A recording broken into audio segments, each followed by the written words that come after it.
was sitting on this old wooden couch, dripping wet, trying to process what the hell was happening.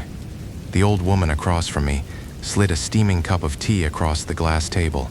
She looked at me with these hollow, tear-filled eyes and asked if I was Mason. My stomach dropped completely. I had never introduced myself, never met this woman in my life, but she knew my name. She knew where I went to high school. Then she started sobbing, telling me that her daughter, the girl who told me to come inside the house just the night before, had been dead in a motorcycle accident for over a year. Let me back up, because none of this makes any sense, unless you know how I ended up on that couch. I am almost 40 now, 38 to be exact, but this happened back in my sophomore year of college, over a decade ago. I was driving my moped back to my cramped apartment near the university outskirts.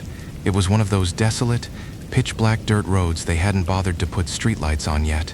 Out of freaking nowhere, the sky just cracked open.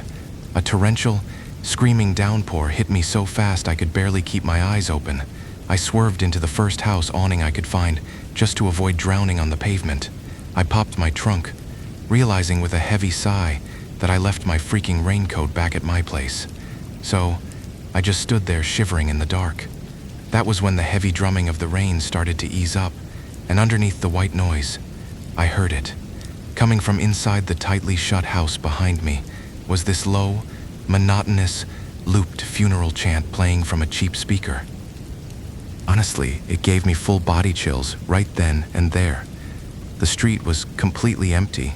The air was freezing, and listening to a funeral prayer track in the pitch black is not exactly a fun time. But I just tried to rationalize it. I told myself I am a Buddhist too, so hearing a prayer shouldn't scare me.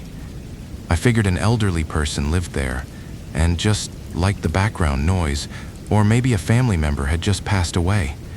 I waited it out for maybe 7 minutes until the rain died down to a drizzle, and I drove off without looking back. I think it was maybe 3 or 4 days later when the exact same thing happened. Another massive, sudden rainstorm hit while I was on that same road. I blindly pulled over into a dry spot, and my dumbass had forgotten my raincoat again. I was standing there wiping water out of my eyes when I realized the porch looked familiar. The rain started slowing down, and sure enough, that robotic funeral chant started filtering through the walls. It was the exact same house. A few days after that, it happened for a third time. This time I actually brought my raincoat, but I had left it tucked in my front basket, and someone on campus swiped it. When the sky opened up again, I ended up under that same metal awning, listening to the same endless chanting. After that third time, I was getting a weird vibe from the whole situation. I made damn sure I never forgot my rain gear again, and I flat out avoided stopping anywhere near that house for a solid half month. But that was right around the time the dreams started. At first they were 100% harmless. I kept dreaming that I was back in high school, maybe around 10th or 11th grade, just hanging out in the dirt courtyard of my old private school. I was messing around with my old buddies, flicking marbles, just doing stupid kid stuff. But by the 4th or 5th dream, the scenery shifted. That was when she showed up. I am going to call her Claire. Back in high school, Claire was the girl everyone noticed. I mean, if you asked 10 guys in my grade, at least 7 of them had a massive, embarrassing crush on her. She was just stunning. But she was also completely untouchable. Her family was super strict, so every single day after the bell rang, her dad or her uncle would be parked right at the gate waiting to escort her home. She didn't date, she didn't hang out after class, so none of us ever really had a chance to talk to her. But in my dreams, she was suddenly everywhere I went. She would walk right up to me with this bright smile. She would buy me drinks from the cafeteria, hand me little snacks, and just talk to me like we had this secret connection. It felt exactly like that intense, pure high school puppy love. The crazy part was how real it felt. I would wake up in my messy apartment, and my chest would actually ache. I had real butterflies. I was legitimately crushing on a girl I had barely spoken to years ago, just because of my stupid subconscious. It got to my head so much that I actually searched for her on Facebook. I found her profile pretty easily. It looked active, but something was incredibly off about it.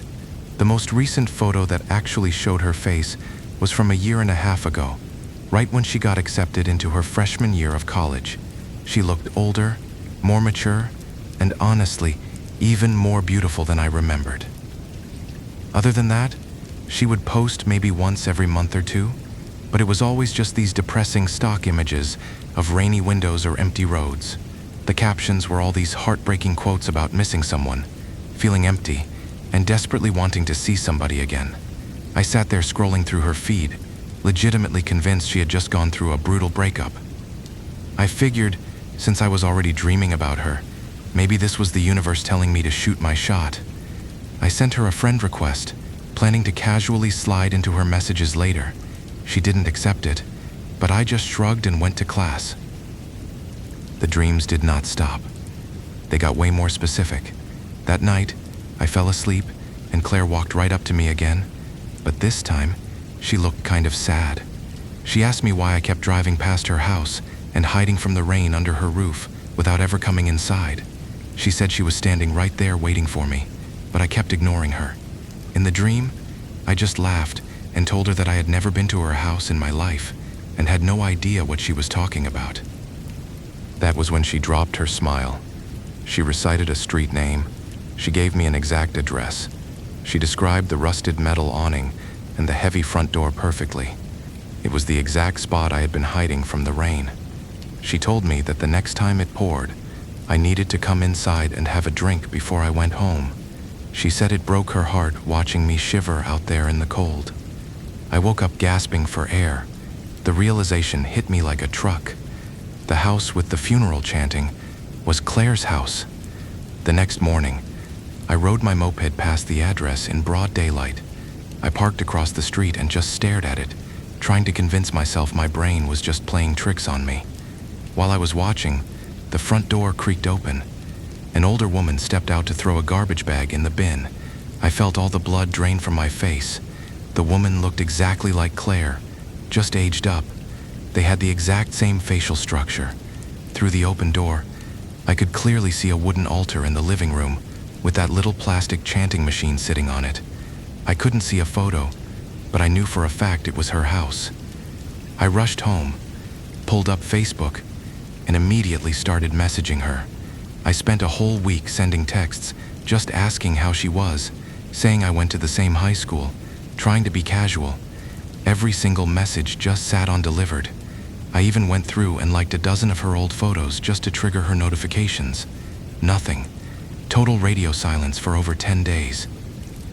Then came the final dream. It was more vivid than anything I had ever experienced. I was standing in the middle of our old schoolyard during recess. Claire came running up to me, looking so happy, and pressed a cold bottle of iced tea into my hands. She told me it was a gift. I remember exactly how cold the condensation felt against my palms. Then her tone shifted.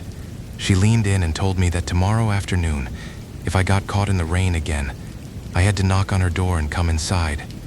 She said she was tired of waiting for me. I tried to brush it off, telling her that we only ever hung out in my dreams, and it would be incredibly weird if I just showed up at her real house uninvited. She got intensely serious. She demanded that I knock on the door so her mom could let me in. I kept arguing, saying it was just a dream.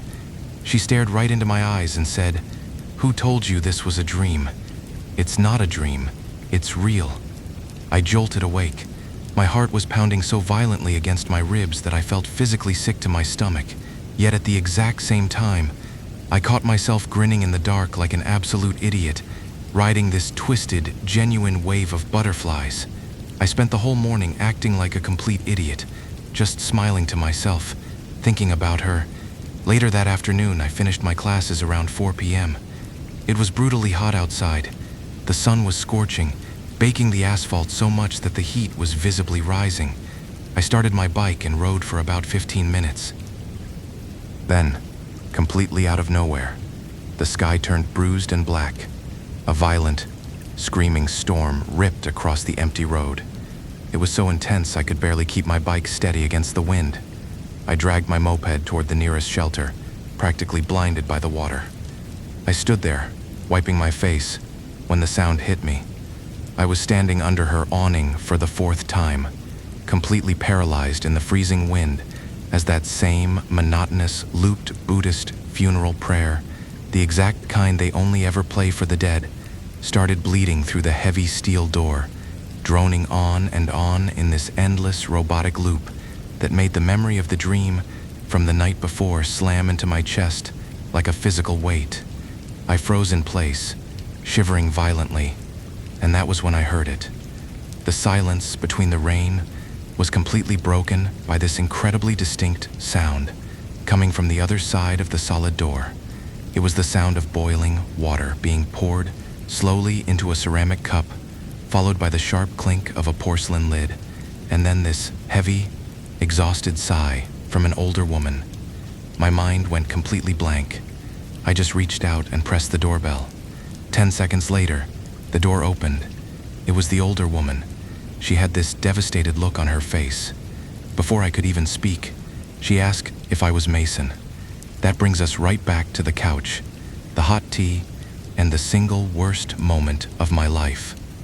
I sat there trembling as I tried to explain myself. I told the mom that I was so sorry for intruding, and that I didn't want to sound insane, but I had been having these romantic dreams about her daughter. I told her about the rain, the iced tea, and Claire telling me to knock on the door today. The mom just sat there letting tears roll down her cheeks. She pushed the cup of tea toward me and told me that it wasn't a dream, and that it was fate that Claire actually liked me. Then she straight up broke down sobbing. She choked out the words that shattered my entire reality. Claire was dead. She had been dead for over a year. She had begged for a scooter during her freshman year just so her mom would not have to struggle with picking her up every single day. She had only gotten her license and been riding for maybe 3 or 4 months before she was completely crushed by a truck right down the street. I felt physically sick. My skin was crawling. The girl I had been falling in love with, the one who handed me a cold drink in my sleep, was a rotting corpse. The mom wiped her eyes and explained everything. She told me that every single time I had hidden from the rain under their roof, Claire visited her in her dreams that exact same night. Claire told her mom my name, my major, and the college I went to. Claire was furious, asking her mom why she didn't open the door for me when I was freezing outside. Then the mom looked at me with pure dread and told me about her dream from last night. Claire had explicitly ordered her mom to brew tea today because I was going to get caught in the rain and finally knock on the door. The mom had been sitting in the living room since 3 p.m. She said there was not a single cloud in the sky all afternoon, but she brewed the tea anyway because her dead daughter told her to. When the freak storm hit, she just sat by the door and waited for the bell to ring. I was suffocating. I pulled out my phone with shaking hands and opened Facebook. I shoved the screen across the table, showing the mom the sad quotes and the recent activity on Claire's profile. I desperately asked how a dead girl was posting online. The mom squinted at the screen, visibly confused. She didn't even own a smartphone. Right at that second, a younger girl walked into the living room. It was Claire's younger sister, who was 2 years younger than us. She had gone to an entirely different high school, which is why I never recognized her face before, and she was currently in her freshman year of college. She asked who I was, and the mom told her I was Claire's friend. When I explained the Facebook situation, the sister just went pale. She quietly confessed that she was the one running the account. She kept it logged in on her phone because she missed her sister so much. She posted those sad, depressing quotes just to feel like Claire was still alive somewhere. She never checked the inbox. She never saw my friend request. Every single message I sent over the last 2 weeks was just sitting unread on a grieving teenager's phone. The second she said that, all the air just left the room, and this crushing, suffocating weight dropped right onto my chest because every single impossible puzzle piece just snapped together in my head. Holy fuck. There was zero room for any rational explanation anymore.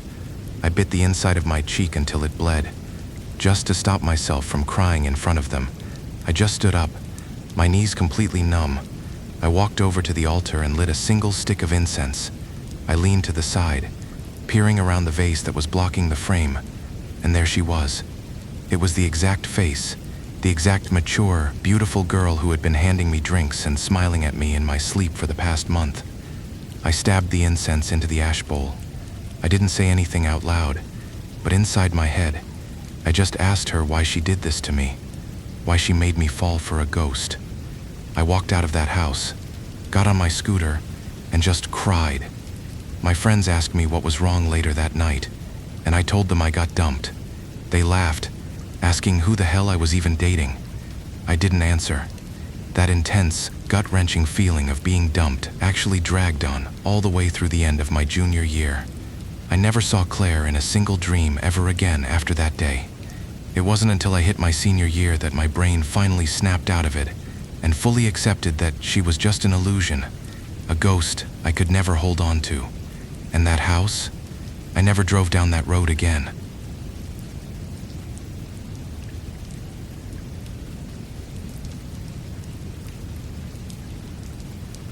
I was literally screaming at Nora, my grip locked onto her arm, because I needed her to admit the truth about what we did last night.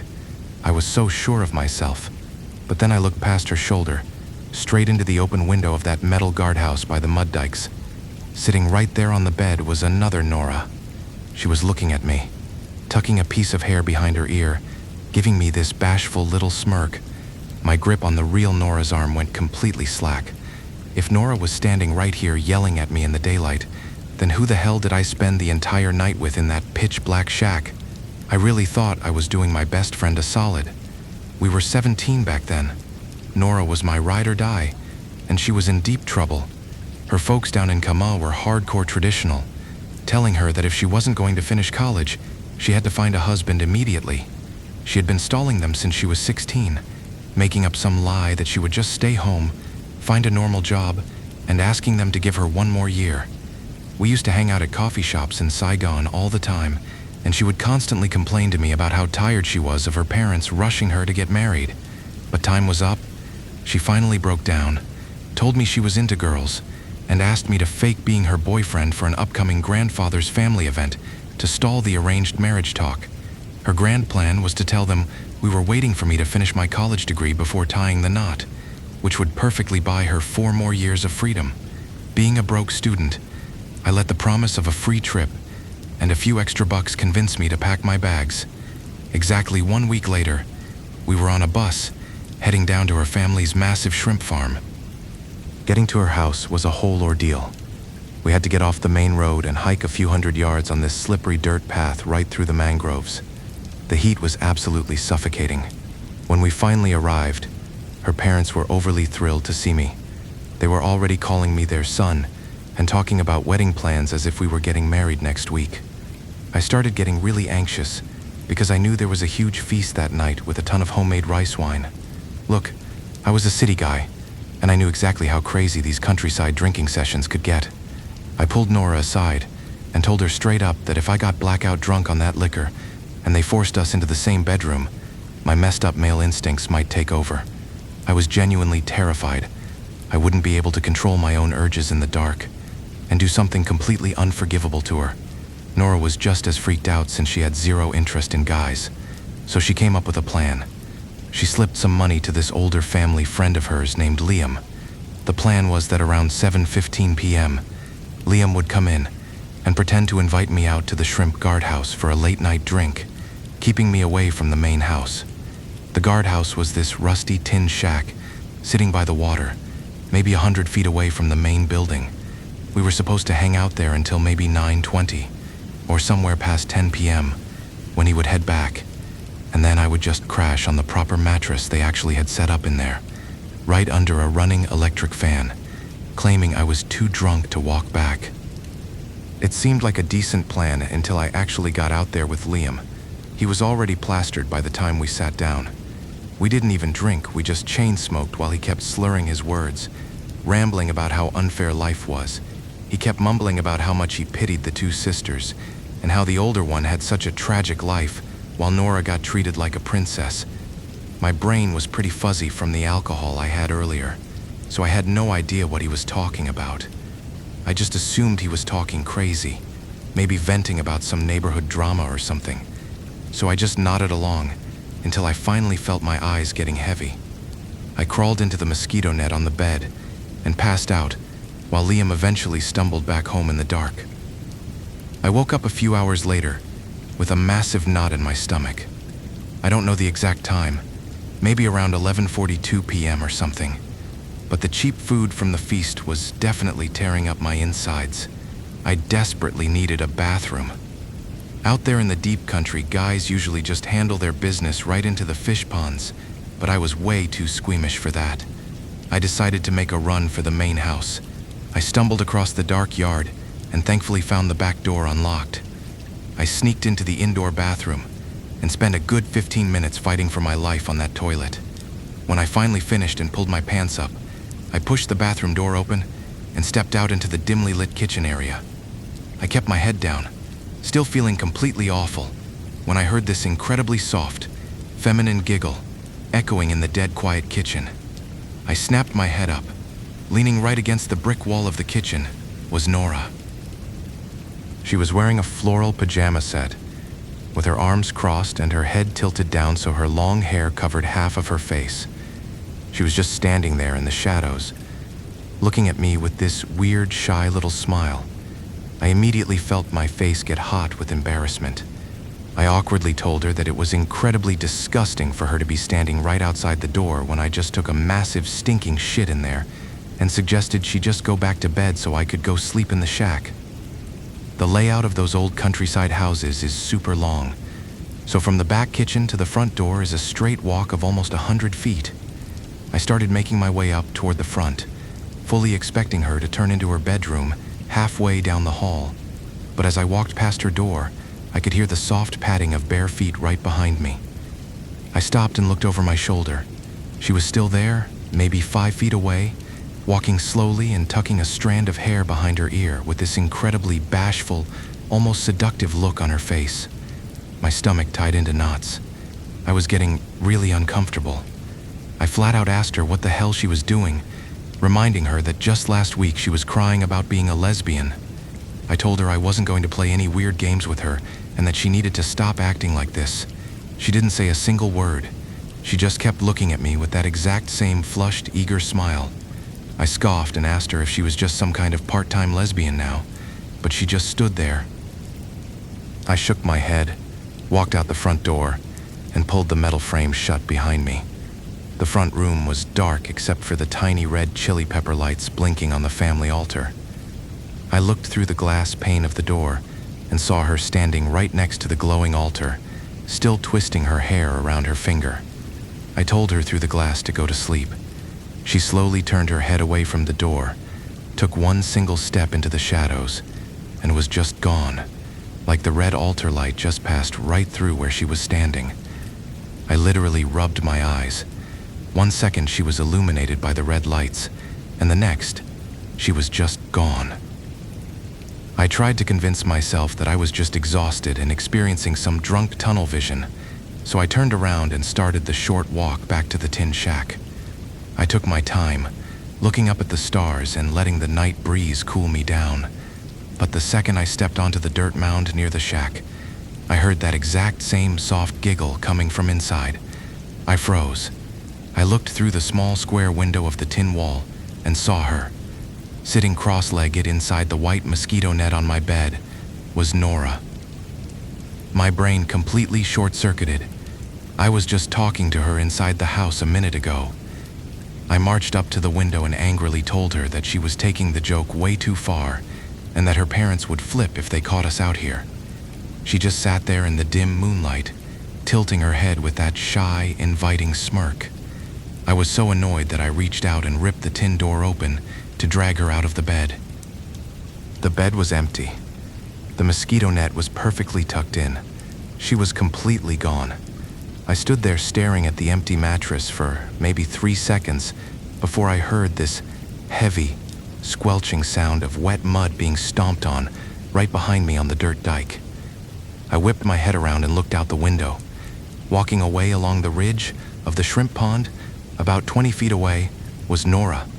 She was slowly walking away in the dark, occasionally looking over her shoulder to give me that same eerie smile. It made absolutely no physical sense. I had my eyes on the bed the entire time, and there was no back door to that shack, but my exhausted, alcohol-soaked brain just refused to process the danger. I yelled out into the dark that I was going to lock the door and embarrass her in front of everyone tomorrow morning, thinking she was just having some weird drunken identity crisis. I crawled into the net, tucked the edges tight, and fell asleep. I woke up much later, maybe past 2:18 a.m., feeling completely dizzy and dehydrated. I desperately needed to pee again. I didn't even have the energy to walk to a tree, so I just unhooked the door, leaned against the metal frame, and relieved myself right off the edge of the dirt path. This is the part that still makes me sick to my stomach.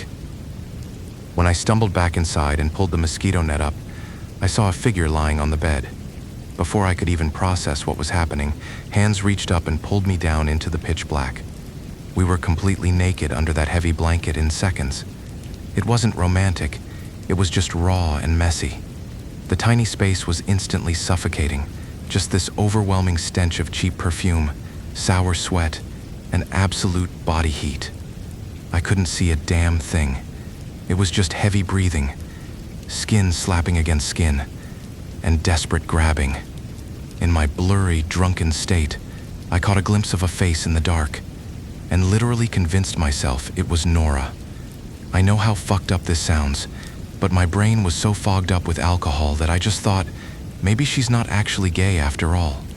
I let my own completely selfish, horny instincts take over, and I just went all in with whatever the hell was underneath me in that dark room. The next morning, I woke up alone. My clothes were kicked under the metal frame of the bed, and the shack smelled heavily of whatever happened the night before. I got dressed feeling pretty confident, and walked up to the main house roughly 6:50 a.m. I found Nora sitting in the yard prepping vegetables for the big family lunch. I sat down next to her, bumping my shoulder against hers, throwing her some flirty looks.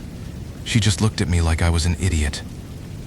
Later, when we walked to the back of the house away from her relatives, I grabbed her by the waist and whispered that last night was amazing.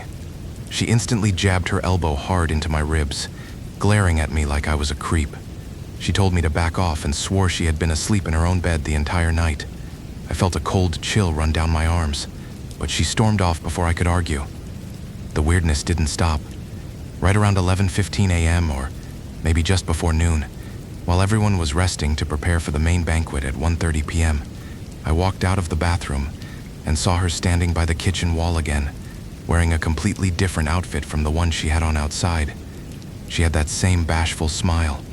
I walked right up to her, reaching out to grab her hand, when a loud crash from the kitchen startled me. I looked away for a split second, and when I looked back, she was gone.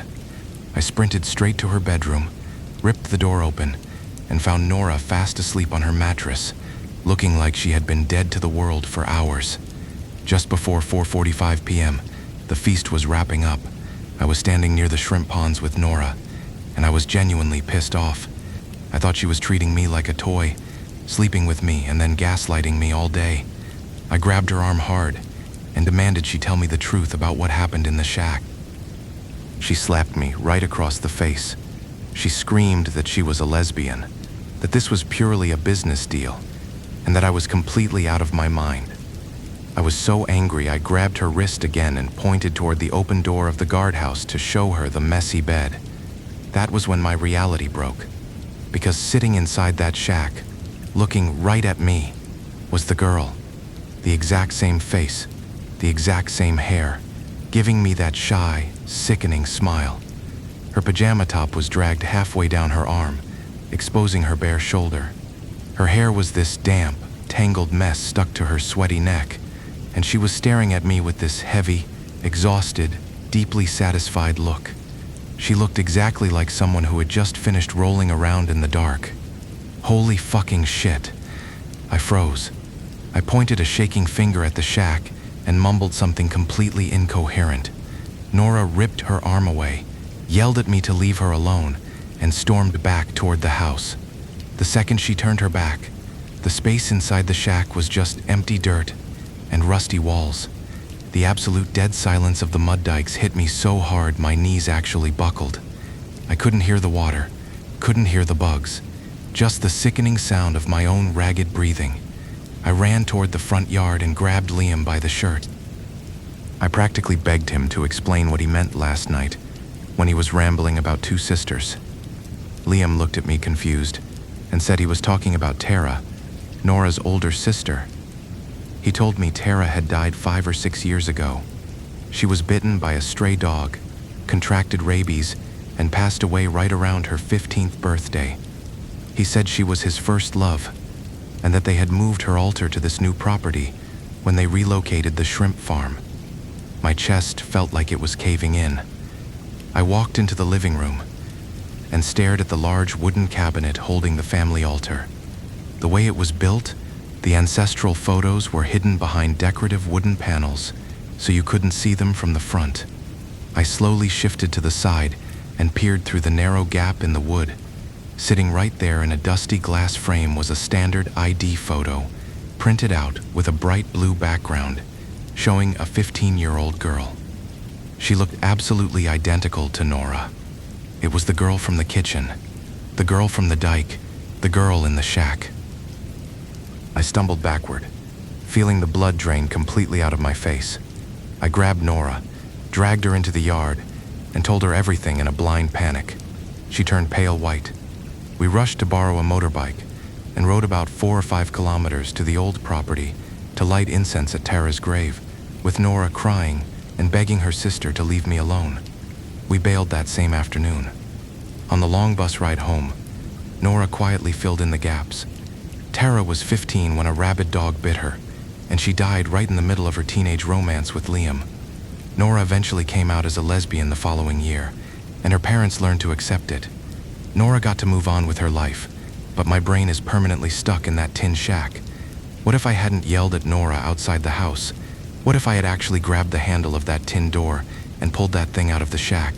And the thought that slowly eats me alive every single night before I sleep is knowing exactly what I did in that bed, constantly wondering what it actually looked like in the dark when it was on top of me.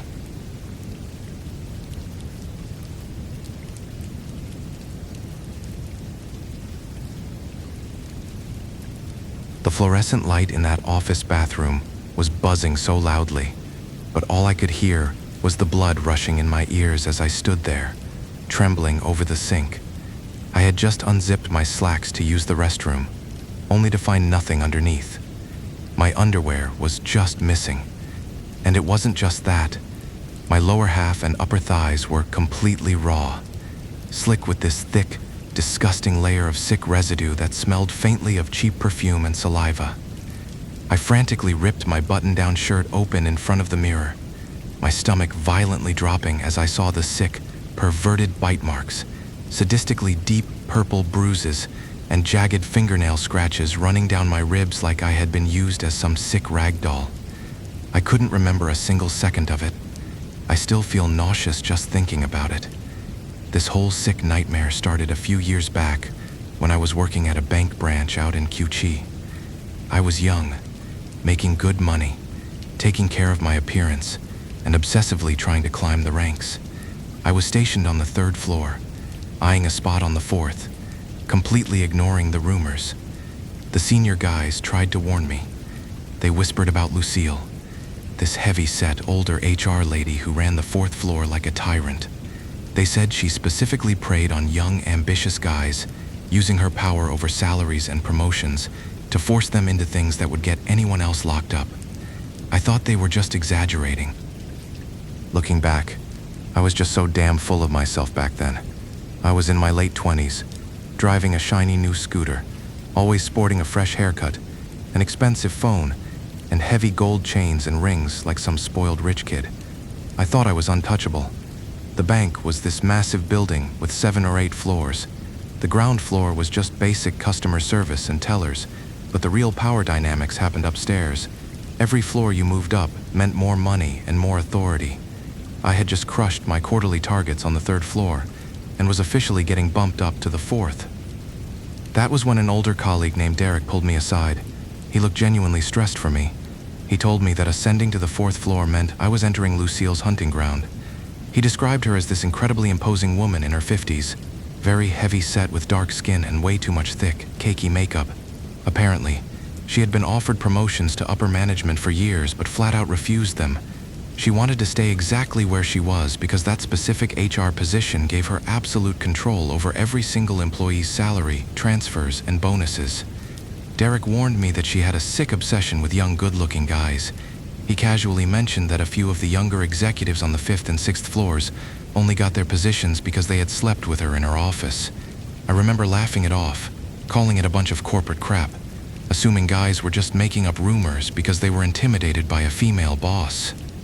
Derek just shook his head and told me about how she had called him into her office once and started getting aggressively handsy with him, rubbing his arms and chest and trying to force her hands all over him right there behind her desk. He said her office was completely isolated from the rest of the floor, tucked behind 2 concrete walls and a dead-end restroom, almost like a hidden bunker. He mentioned that the room smelled heavily of cheap incense and stagnant water, exactly like walking into an old creepy temple, complete with 3 or 4 incense bowls and all these weird dead-looking plants on her desk. He said he forcefully rejected her, and ever since then, she had been systematically destroying his career, cutting his bonuses and rejecting his overtime pay for no reason. I just brushed it off. I was young and stupid, and thought my performance metrics would protect me. A few days later, the branch threw a dinner party at a nice restaurant to celebrate my promotion and a few others. The company covered the whole tab, so everyone was drinking heavily. My girlfriend, who worked as an accountant at a different bank brand down the street, couldn't make it, so I was there alone. It was a huge banquet table, seating maybe 20 people. I was sitting near the head of the table, and Lucille was sitting directly opposite me at the far end. The entire night, she was staring at me, and I do not mean casually glancing. She was fixing me with this deeply uncomfortable, predatory gaze. At one point, the waiters brought out these large, steamed prawns. I watched in absolute disgust as she picked one up and just stared dead into my eyes while slowly sucking the meat out of the shell in this incredibly suggestive, rhythmic way that made my skin crawl right off my body. She was deliberately licking her chopsticks, making these gross facial expressions, and I just tried my hardest to look anywhere else. Eventually, I had a few too many beers and lost track of her. By the time I turned around, she was suddenly sitting in the empty chair right next to me. Before I could even react, she placed her heavy, warm hand directly onto my thigh, her thick fingers squeezing my leg as she leaned in way too close. She started whispering about how I was going to be on her floor tomorrow, offering to assign me an office right next to hers, making up some bullshit excuse about it being closer to the printer so I could handle my paperwork easier. I instantly sobered up. My stomach churned, and I subtly shoved her hand off my leg, plastering on a fake, polite smile. I told her I appreciated the offer but casually mentioned that I always viewed her as a respectable elder, specifically pointing out that she was around the exact same age as my own mother. I thought that would humiliate her enough to back off. Instead, she didn't even flinch. She just gave me this cold, hollow smile and whispered a few words that still echo in my head. "You are stubborn." The next few weeks on the 4th floor were weirdly tense. She didn't openly attack me, but she would constantly find excuses to brush up against me. If I was standing by the water cooler in this wide-open hallway, she would deliberately walk too close and let her hand explicitly swipe right across my ass. It was infuriating. I decided I needed to set a hard boundary without filing an HR report against the actual head of HR. I came up with what I thought was a genius plan. One evening, around 6:15 p.m., I asked my girlfriend to bring us some dinner to the office so we could eat together in my private office. I wanted Lucille to see my girlfriend, to see that I was taken and completely off limits. My girlfriend showed up, looking beautiful, and we sat down to eat. Almost immediately, Lucille marched out of her office. She demanded to know who authorized a non-employee on the floor. I politely explained that she was my long-term girlfriend, and we were just having a quick meal. I also casually dropped that we were planning to get married next year, hoping she would get the hint. Instead of going back to her office, Lucille pulled up a guest chair about 10 feet away from us. She sat there in total silence, pretending to scroll on her phone, but she kept glaring over the top of her screen, just shooting absolute daggers at my girlfriend's face. My girlfriend got super uncomfortable and whispered to me that my boss was creeping her out. I told her to just ignore it. I thought I had successfully marked my territory. In reality, I had just bruised the ego of a predator, and she was about to switch her tactics from corporate harassment to something far more sinister. The very next day, Lucille's entire demeanor flipped. She became overly sweet. She started asking about my wedding plans, offering to connect me with restaurant owners who owed the bank money so I could get a discount on the catering. I was confused but relieved, thinking she had finally backed off. Then, the drinks started. It started on a Tuesday morning. She walked into my office holding 2 plastic cups of fruit juice. She claimed her favorite cafe was running a buy one get one free promotion, and since she was trying to watch her weight, she insisted I take the extra cup. It felt awkward to say no to the boss who was suddenly being nice, so I thanked her and took it. It was supposedly a sugarcane and jackfruit blend, which was super popular at the time. About an hour later, I was feeling thirsty, so I grabbed the cup and gulped down almost a third of it before my brain even registered the taste. It didn't taste like fruit at all. It had this overwhelming, metallic, rancid flavor, almost like stagnant pond water mixed with old copper pennies. The smell was so aggressive and pungent that it instantly burned the back of my throat. I immediately threw the rest of the cup into the trash can. I didn't think much of it, assuming the cafe just used rotten fruit. But about 20 minutes later, this unnatural, crushing wave of exhaustion hit me. It wasn't normal tiredness. My bones felt like lead. I literally could not keep my eyes open. I waited until the floor was mostly empty, rested my head on my desk, and instantly blacked out.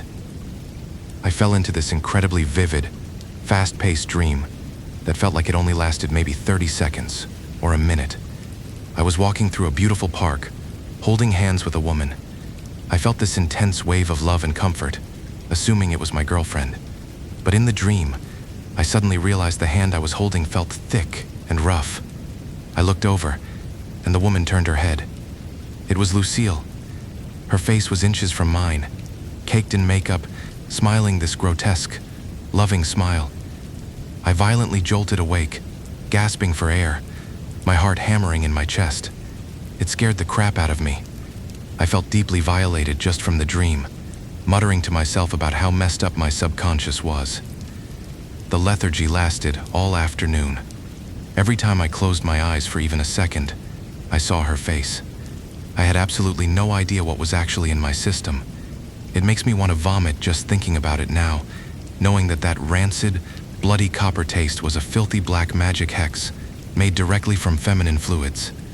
All I knew then was that my brain felt completely hijacked, constantly replaying that grotesque smile every time I blinked. Over the next 2 weeks, she really cranked up this sick routine. She would bring me a coffee or a milk tea every few days. I managed to politely decline or throw most of them away, but the charm was already in my system, slowly eroding my willpower. Then came the matcha frappe. She brought it into my office on a Friday morning, sometime right before 8 a.m., giving me some excuse about a junior staffer buying it by mistake. I remember staring at the green slush. My rational brain was screaming at me not to touch it, telling me to throw it away immediately. But my body just stopped listening to me. It was like my brain just completely disconnected from my hands. I was just watching my own arm reach out, pick up the cup, and take a sip. The exact same rancid, bloody, metallic stench exploded in my sinuses. It was physically impossible for a dairy-based matcha drink and a sugarcane juice to smell like the exact same rotting copper, but there it was. I shoved the cup into the trash, feeling sick to my stomach, but the damage was already done. 30 minutes later, the unnatural sleep paralysis took over. I slumped in my office chair, completely losing consciousness. When my eyes finally fluttered open, the room was eerily quiet. I blinked through the haze, and my blood ran completely cold. Lucille was sitting in the guest chair directly across from my desk, just staring at me with this sickeningly sweet smile. I panicked, sitting up straight, aggressively apologizing for falling asleep on company time. She just giggled, a sound that did not fit her imposing frame at all. and told me she was just dropping off some blank scrap paper for me to use. She said she would let the sleeping slide because I was handsome, and then she walked out. I sat there, trying to shake off the grogginess, when I realized my chest felt unusually cold. I looked down. The top 3 buttons of my dress shirt had been completely undone. My tie was loosened and pulled to the side. I reached up to touch my neck, and my fingers came away wet. My skin was coated in a thin layer of foul-smelling saliva.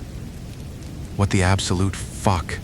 I practically sprinted to the employee restroom and locked the door.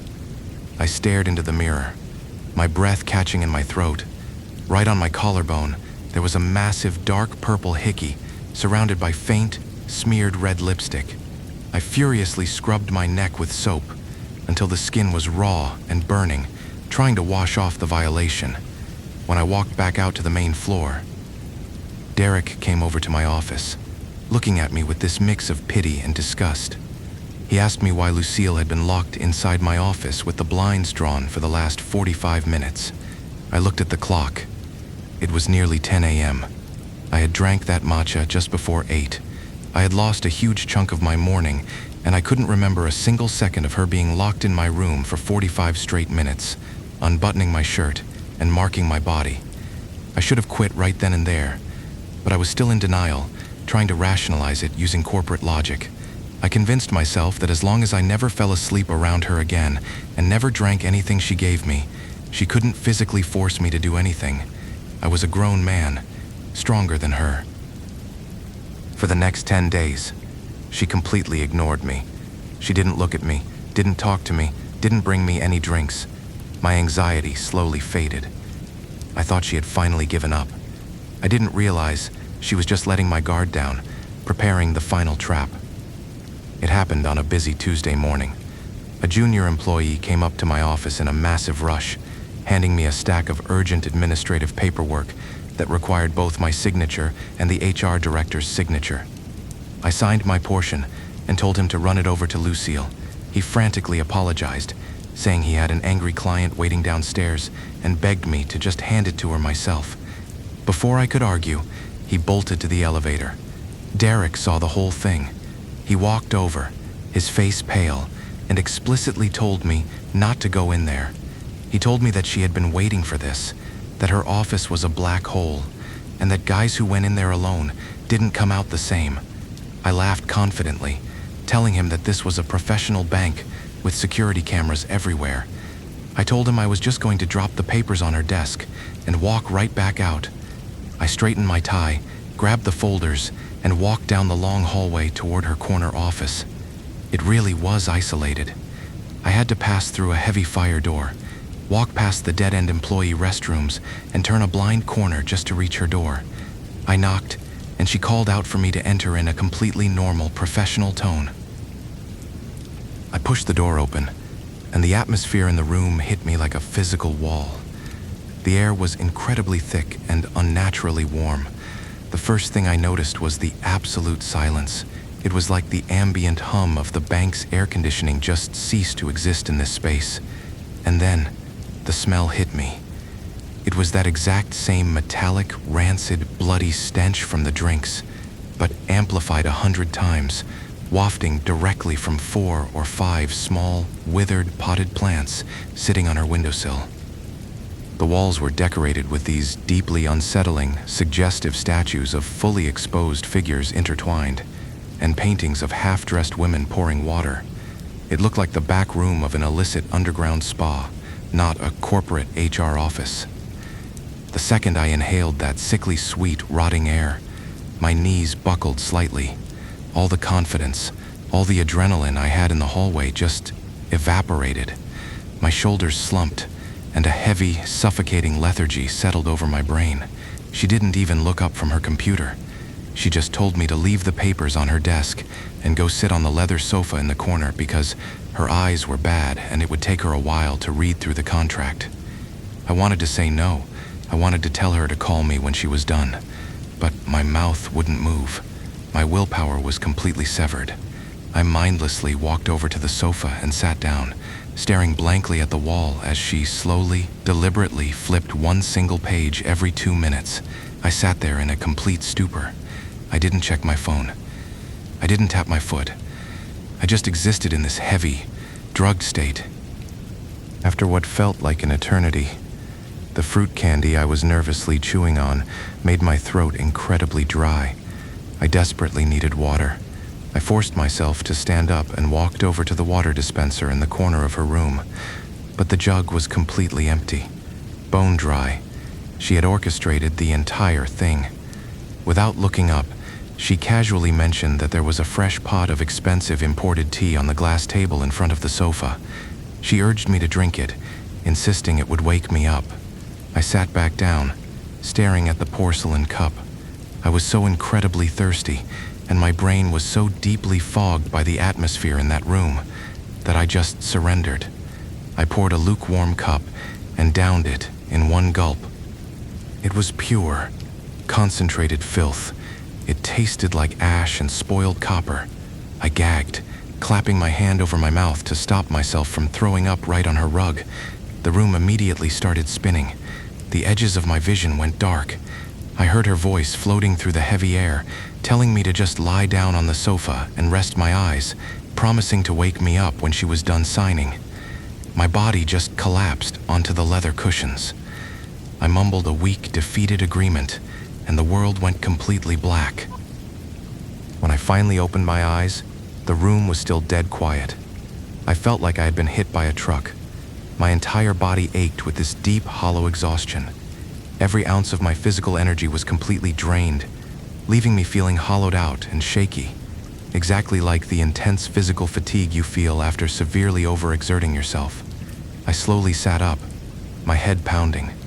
Lucille was sitting at her desk, aggressively typing on her keyboard, completely ignoring my existence.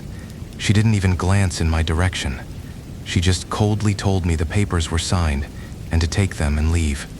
I grabbed the folders with trembling hands and stumbled out of the room. The second the heavy office door clicked shut behind me, the air cleared, and my brain started rapidly processing reality. I looked down the long hallway toward the main floor. It was completely empty. The lights were dimmed. I looked at the clock on the wall, and my heart completely stopped. It was 11:30 a.m. The entire branch was on lunch break.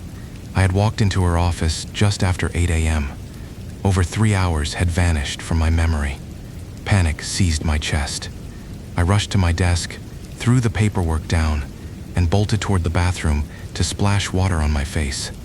I stumbled down the hall, pushing open the heavy wooden door to the men's restroom, completely oblivious to the absolute horror waiting for me under my own clothes. That brings us right back to where I started, standing over that sink, staring at the bite marks on my neck, realizing my underwear was gone and my lap was absolutely covered in this repulsive, slimy mess of biological evidence. Someone had completely stripped me, used me while I was dead to the world, and then carefully redressed me, buckling my belt and tucking in my shirt to make it look like absolutely nothing happened. I stripped everything off in the disabled stall and used the bidet hose to scrub my skin raw, trying to wash off the sick, sadistic bruises and scratch marks covering my body, violently sobbing in humiliation and pure unfiltered terror. I threw my clothes back on, grabbed my bag, and walked straight out of the bank. I didn't say a word to anyone. When my girlfriend got home that evening to our apartment, I was sitting on the floor in the dark, just staring at the wall. She asked me what was wrong, and I completely broke down. I told her every single disgusting detail. Thankfully, she believed me. She demanded I quit immediately, citing a sudden severe medical issue to avoid a breach of contract with the bank. A few weeks later, using her connections, she managed to get me a job at her branch, though I had to take a massive demotion back to a basic customer service role. But the nightmare didn't end when I handed in my badge. The foul charm was still running through my veins. For over a month, I was completely dead inside. My girlfriend would dress up, wear nice perfume, and try to initiate intimacy. But the second her hand grazed my shoulder, my stomach would violently drop, and I'd completely freeze up, sweating cold through the sheets. I couldn't even stand being in the same bed. Every time I had to meet clients on the street and walked past a juice vendor, the The faint smell of sugarcane would trigger a violent gag reflex, flooding my nose with the scent of stagnant water and copper. For 3 straight months, I suffered from night terrors, constantly waking up screaming because I could feel her heavy, sweaty weight pressing down on my chest in the dark. We had to visit multiple temples and go on intense detox diets just to slowly flush the spiritual and physical poison out of my system. It wasn't until a few years later that I finally understood the full scope of what happened. I was out grabbing beers with Derek and a few other old colleagues. After a few drinks, Derek leaned over and quietly told me that Lucille had just claimed another victim. He described a new, young, ambitious guy who got promoted to the 4th floor, got lured into her office, and abruptly quit a week later in a state of total panic. He looked at me, raising an eyebrow, asking if that was the real reason I left. I immediately denied it, making up some excuse about finding a better opportunity with my girlfriend, acting like I was completely untouchable. But hearing that another guy got destroyed exactly the same way I did, it brought everything back.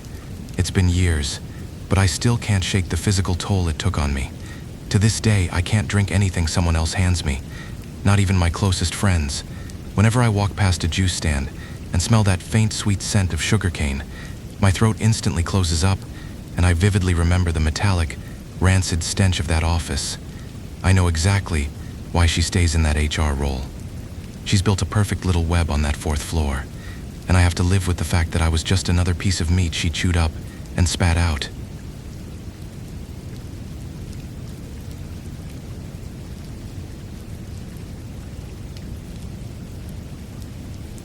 I was standing in the pitch-black, overgrown yard of this massive, decaying mansion, watching my absolute idiot of a best friend whisper dirty talk up to a 2nd-floor window. He was muttering some foul stuff, talking about how he wanted to try a new position with her tonight, completely ignoring the fact that the window was dead shut. The only light was this sickening red glow bleeding through the thin white curtain. I thought he had lost his damn mind. But then, as if whatever was inside heard me breathing, the curtain violently yanked upward all by itself. It revealed not a girl, but a massive, human-sized funeral portrait sitting on a giant altar, and the eyes in the photo were glaring straight down at me. But to explain how my buddy ended up flirting with a dead girl, I need to take you back a bit. My buddy Cale and I had been absolute menaces since middle school. We actually dropped out in the 9th grade, surviving by hawking lottery tickets, scavenging scrap metal, and extorting newspaper boys for protection money. Back then, if we had to fight for our turf, we would literally hide 1.2-meter fluorescent light bulbs down the back of our shirts to smash over people's heads. So when we got an offer to do debt collection for a shady company, we jumped right on it. It was easy money, about $10 a day just to stand outside houses and look intimidating. The boss had this weird rule though: no weapons, no swearing, no violence. The company operated on a strict 3-tier system. Tier 1 was the big bosses, guys like Marcus and Ledger, who sat inside to negotiate. Tier 2 stood right behind them to look intimidating. And Tier 3 was the bottom-feeding goons like Cale and me, stuck outside the gates in cheap bodyguard suits just to publicly shame the family. If we actually managed to collect the debt, the bosses would treat us to shady hostess bars and sketchy massage parlors. It was a breeze, until we got assigned to collect from a guy named Mr. Thorne. Mr. Thorne used to be this untouchable agricultural tycoon who exported massive shipments of dragon fruit and watermelons to China while secretly running a highly illegal loan shark ring on the side. He was insanely rich until everything suddenly crashed down on him. Word on the street was that he owed some sketchy guys roughly 80 grand. Our company bought his bad debt for about 35 grand, with the goal of squeezing at least 50 or 60 out of him to make a solid profit. I remember feeling a little nervous because this guy had a brutal reputation, but older guys in our crew just laughed and told me that people fall from the top of the food chain all the time. The first time we pulled up to his property, it felt completely wrong. It was this gigantic French colonial-style villa in a neighboring district, but the entire place looked dead. The yard was overgrown with wild weeds, the lights were off, and there was this incredibly heavy, suffocating atmosphere weighing down on the whole street. While the senior collectors walked inside to negotiate, Cale and I were ordered to just stand around in the courtyard to look menacing. I just really want to know how a guy like that goes completely broke. so I slowly shuffled closer to the main doors to eavesdrop on the conversation inside. That was when I noticed a really dirty, tattered white mourning flag pinned to a decorative tree right by the entrance. It looked like it had been hanging there in the dust and rain for at least a month. Inside the house, I could hear Mr. Thorne's wife crying softly as she explained their situation to our bosses. She explained that their teenage daughter had recently been diagnosed with extremely aggressive leukemia. Mr. Thorne apparently lost his mind trying to save her, blowing his entire fortune flying her to elite hospitals in Singapore and the US. He abandoned his underground businesses to stay by her side, which allowed his greedy subordinates to steal all his money. Despite everything, the poor girl died anyway. The wife sobbed about how her husband was now completely bankrupt, deeply suicidal, and had locked himself in an upstairs bedroom where he refused to see anyone. She was the only one holding the family together, constantly cooking meals to leave outside his locked door while simultaneously preparing daily ritual offerings for her dead daughter's altar. Hearing that actually messed my head up a bit because it was just a genuinely brutal situation. I stepped away from the door and went around the side of the house to find Cale, fully intending to tell him that we needed to be a little respectful today. I found him standing near the edge of a dried-up koi pond, staring up at a second-floor window with this goofy, mesmerized smile on his face. I immediately asked him what the hell he was looking at. He turned to me and enthusiastically whispered that he had just found the most gorgeous girl he had ever seen. I immediately told him to shut up because the family was literally mourning a dead child. But Cale just waved me off, explaining that he had been standing there alone when a girl with beautiful jet-black hair suddenly peeked her face out from behind the wooden window shutters and called down to him. According to Cale, her voice was ridiculously sweet. He claimed she looked right into his eyes and told him, "Please do not let them hurt my dad." I told Cale that he was being an idiot and that the only daughter in this house was dead, but he immediately started doing mental gymnastics to justify it. He argued that rich guys always have multiple kids from different wives, and that this girl was clearly alive and totally into him. I honestly just rolled my eyes and told him to drop it, because getting romantically involved with a debtor's family was the easiest way to get fired. After that first visit, our bosses managed to secure an agreement. The wife promised to pay us $800 every single Saturday night at 7 p.m. until she could figure out how to sell the foreclosed house. Because it was just a simple cash pickup, the bosses assigned the weekly task entirely to Cale and me. We would take the money back to the office, hand over the bulk of it, and pocket a nice little cut for ourselves.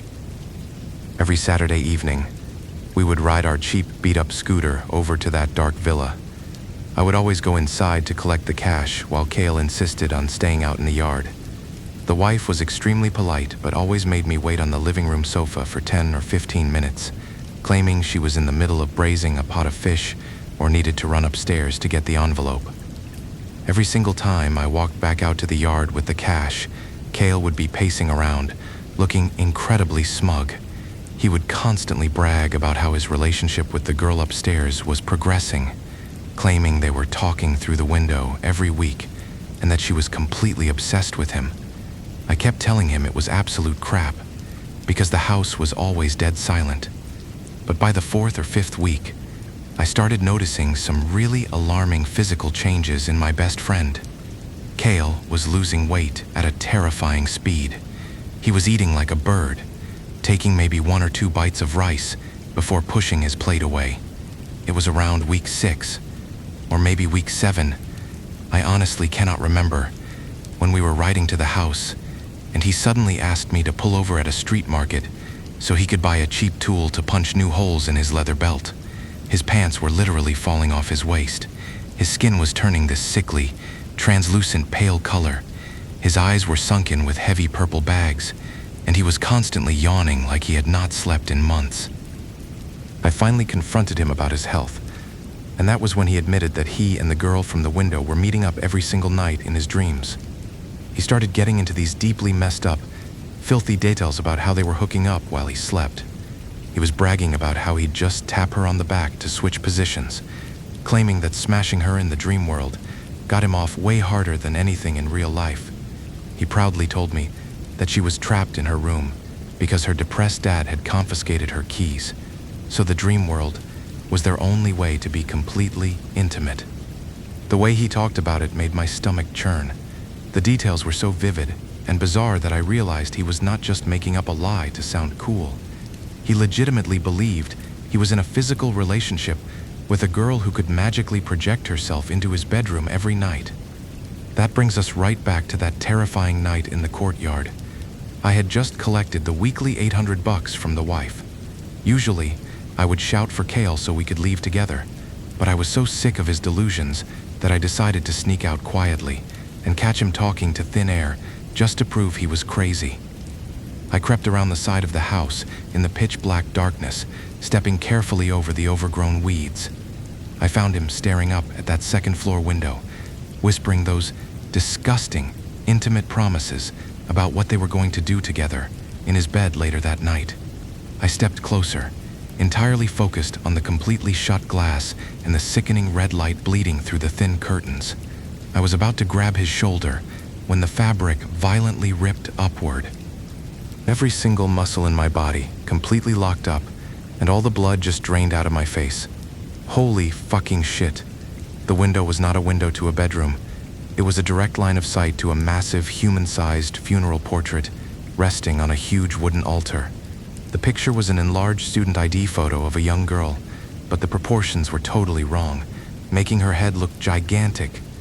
The red light was coming from 2 electric altar bulbs shaped like chili peppers. And the worst part was that the cold, dead eyes in that massive photograph were staring directly down at me, completely ignoring Kale, who was still whispering sweet nothings into the dark.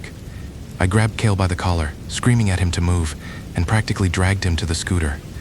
I drove us back to our neighborhood like a maniac, constantly checking my rearview mirrors because I felt this overwhelming icy pressure pressing against the back of my neck the entire ride. When we finally stopped at a roadside stall to grab a beer, I completely lost my temper. I aggressively explained what I had just seen, practically begging him to realize that the girl he was sleeping with every night was a dead spirit feeding on his life force. Instead of being scared, Kale slammed his fists on the metal table and got aggressively defensive. He started screaming at me, accusing me of being jealous because real girls out there only wanted guys with iPhones, designer clothes, and expensive SH scooters, while we were broke losers riding a trashy Honda Wave. He then completely lost his mind, pointing a finger right in my face and screaming that I was just horny for her. He literally accused me of creeping around the yard because I wanted to fuck his ghost girlfriend too, swearing he would stab me to death right there if I ever tried to jump in and steal her. He then stormed off into the night, leaving me completely stunned. He stopped showing up for work after that. I had to do the weekly collections entirely by myself. I called his older brother to check on him, and his brother nervously admitted that Kale had locked himself in his dark bedroom for weeks, refusing to eat, just giggling and having full-blown romantic conversations with someone named Lila all night long despite his phone being completely disconnected. Knowing Kale was dying in his room made my next solo trip to the Thorn Villa an absolute nightmare. I rushed through the collection process with the wife, shoved the money in my pocket, and practically sprinted out the front door. As my boots hit the bottom step of the porch, the silence in the yard felt incredibly heavy. I looked up towards the gate, and right there, standing perfectly still beneath the tree with the rotting mourning flag, was the girl. I could not breathe. She was wearing a loose, hospital-style white nightgown. Her head was tilted at this agonizingly unnatural angle, and her long black hair cascaded down, hiding half of her pale face. She did not make a single sound, but her one visible eye was dead locked onto mine, completely unblinking, projecting this absolute, freezing hostility straight into my chest. Fuck that. I have never moved faster in my entire life.